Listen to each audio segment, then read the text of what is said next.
কি হচ্ছে তো? তুমি আমাকে ফলো করতেছো? সরি। তুমি আমার সাথে যা করছো তোমাকে ক্ষমা করতে আমার ইচ্ছা করে না। আমি তোমাকে ছাড়া থাকতে পারতেছি না দীপা। এটা তো তোমার আগে বোঝা উচিত ছিল। আমি তো এখন একজনের ওয়াইফ, আর আমার হাজব্যান্ডকে আমি খুব খুব ভালোবাসি। দয়া করে আমাকে স্টক না করে কিন্তু আমার নিজের লাইফটাকে গোছাও। আপনি চেনেন আমাকে? কেন চিনবো না? দীপা, আপনার ব্যাপারে আমার কাছে কোনো কিছুই লুকায়নি। ও চলুন ভিতরে চলুন। এভাবে রাস্তায় দাঁড়িয়ে থাকাটা তো ভালো দেখায় না। সরি, আমি চলে যাচ্ছি। চলে গেলে কি সমাধান হবে? ভেতরে চলেন, বসি, কথা বলি। দীপা ভেতরেই আছে। মাথা গরম করবো না মানে? তুমি বুঝতেছো তুমি কি করছো? আমি যা করছি আমি বুঝে শুনেই করছি। তুমি জাস্ট ঠান্ডা মাথায় একটু চিন্তা করো, তুমিও বুঝতে পারবে। আমার কিচ্ছু বোঝার দরকার নাই। তুমি যদি নিজেকে মহান দেখাতে চাও তাহলে দেখাও, আমি এসবের মধ্যে নাই। আচ্ছা ঠিক আছে, তোমার থাকা লাগবে না। তুমি জাস্ট একটা মিনিট আমার কথা শোনো। তোমার আর ওর বিষয়টা জানি, ওর প্রতি আমার কোনো দায়বদ্ধতা নেই, কিন্তু একটা সময় তুমিও তো তাকে পছন্দ করতে। এখন তুমি যদি এভাবে রিয়েক্ট করো তাহলে কি সে এখানে আসা বন্ধ করে? চেষ্টা করে তো দেখি। জাকির ভাই আপনি কোথায়? আমি তো ওই বাসা থেকে বেরোলাম মাত্র, রাস্তায়। আপনি জানেন আপনার বন্ধু কি করতেছে? হ্যাঁ জানি, আমি ওর অনেক বোঝানোর ট্রাই করছি, কিন্তু শোনেন জাকির ভাই, আপনি ওকে বলে দিবেন ও যদি আর একবার আমার বাসার সামনে আসে কিংবা কোনোভাবে আমার সংসারে কোনো ধরনের ঝামেলা সৃষ্টি করতে যায়, আমি কিন্তু ভুলে যাব ওর সাথে আমার কোনোদিন কোনো সুসম্পর্ক ছিল। তোমার কি হয়েছে বলো তো? কয়েকদিন ধরে মনে হচ্ছে তুমি আমাকে অ্যাভয়েড করতেছো। কল দিলে কল ধরো না, দেখা করতে বলে দেখা করতে চাও না। সমস্যাটা কি? সমস্যা জানলে কি সমাধান করতে পারবা? পারি না পারি সেটা তো পরের বিষয়, আগে বলবো তো সমস্যাটা কি। দেখো দীপা, আমাদের রিলেশনটা আমি আর কন্টিনিউ করতে চাই না। কি ফাজলামি করো না তো, আমাকে তো ফাজলামির মুডে নাই। আমিও নেই। আমি যেটা বলতেছি সিরিয়াসলি বলতেছি। হঠাৎ আমি মারিয়াকে বিয়ে করতে চাই। মারিয়া? আমার কোম্পানির বসের মেয়ে। বস নিজে থেকে আমাকে প্রস্তাব দিয়েছেন। আর তুমি রাজি হয়ে গেল? হবো না কেন? কেন হবা? মানে বস যা বলবে তাতেই তুমি রাজি হয়ে যাবা? তুমি তাকে আমাদের কথাটা বলতে পারো নাই? আমি বলতে চাই নাই। তুমি বলতে চাও নাই? একটা কথা শুনে রাখো, কেউ আমাকে এখানে জোর করতেছে না, আমি নিজে থেকে বিয়েটা করতে যাচ্ছি। নিচের থেকে?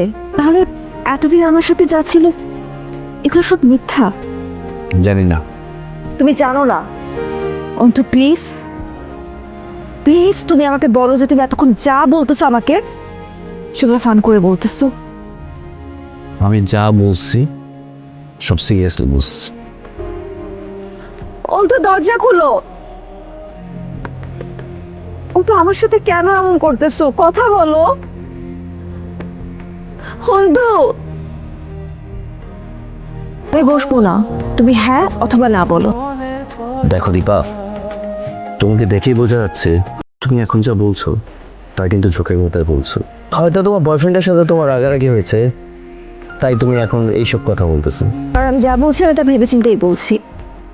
তুমি তো একটা সময় আমাকে বিয়ে করতে চেয়েছিলে, তখন আমি রাজি হইনি, কিন্তু এখন আমি রাজি। এখন তুমি বলো, তুমি কি বিয়েটা করতে চাও কি চাও না? ছোটবেলা থেকে আমি তোমাকে অনেক পছন্দ করি, তো তোমাকে আমি বলবো বিয়েটা কিন্তু কোনো ছেলে খেলা না। একবার এতে জড়িয়ে গেলে তার থেকে কিন্তু বের হওয়া এত সহজ না। তুমি ভয় পেও না, আমাকে বিয়ে করে তুমি ঠকবে না। আমার অতীত তোমার আমার বর্তমান সম্পর্ককে নষ্ট করতে পারবে না। বাবার সাথে আমি কথা বলবো, বাবাকে আমি ম্যানেজ করে ফেলবো। আর তুমি চাইলে খালা খালুর সাথেও আমি কথা বলে নিতে পারি। না, তার দরকার নেই, আমি কথা বলে নিব। এই 3 মাসে আমি কিভাবে কি করব? আব্বা আমাকে নিয়ে হজে যেতে চাইছিলাম, দীপারে বিয়ে করে সংসার করতে চাইছিলাম। গ্রামের বাড়িটা নতুন করে আবার সব সাজাবো, শীতকালে সবাই গ্রামের বাড়িতে ঘুরতে যাব, আনন্দ করব। আমাদের সন্তান হবে, সেই সন্তান বড় করব। আচ্ছা 3 মাসে তো এগুলো হবে না, তাই না দোস্ত? এই 3 মাস দিয়ে আমি কি করবো বল? দোস্ত এগুলো কি কইতেছস? তোর ক্যান্সারের রোগীর নিয়ে আমি শিওর এই রিপোর্টে ভুল আছে। আমরা আবার টেস্ট করাবো, চল। আমরা অনেক দোয়া করছিলাম যাতে রিপোর্টটা ভুল আসে, কিন্তু আচ্ছা দোস্ত, আমি আব্বা আম্মা দীপা তাদের কিভাবে জানাবো এই কথা বল? এত বড় একটা ঘটনা আপনিও আমার থেকে লুকিয়ে রাখতে পারলেন জাকি ভাই? কি করবো বলো, অন্তর কঠিন নিষেধ ছিল। অন্তু কোনোভাবেই চায় নাই যে ওর অসুস্থতার কথা শুনে তুমি কষ্ট পাও। ও ভাবছিল আমার তো 3-4 মাস, তারপর তুমি মরেই যাবে। কিন্তু কখনো ভাবতে পারে নাই যে তুমি জিদ করে অন্য কাউকে বিয়ে করে ফেলবো। ওর চোখের সামনে তুমি অন্য কারো হবে, সেই মানুষটার 3 মাসের মধ্যে পৃথিবী ছেড়ে চলে যাওয়ার কথা, সে এখন কিভাবে বেঁচে আছে? তুমি জানো 1.5 মাস আগে ডাক্তার তোকে বলছে যে ওষুধগুলো দিচ্ছে সে তা না, ওষুধ কাজ করতেছে মানে ও হয়তো আর কিছুদিন বেশি বাঁচবে। ক্যান্সারের লাস্ট স্টেজ তো, কখনো সুস্থ হয় না। সমস্যা হচ্ছে ও তো নিজেই মনে করতেছে ও একদিন পুরোপুরি সুস্থ হয়ে যাবে, যার কারণে ও যত বেশিটা ভাবতেছে তত বেশি তোমাকে হারানোর কষ্ট পাইতেছে। এই জন্যই ও এরকম পাগলামি করতেছে। ওকে এখন কোথায় পাওয়া যাবে জাকি ভাই?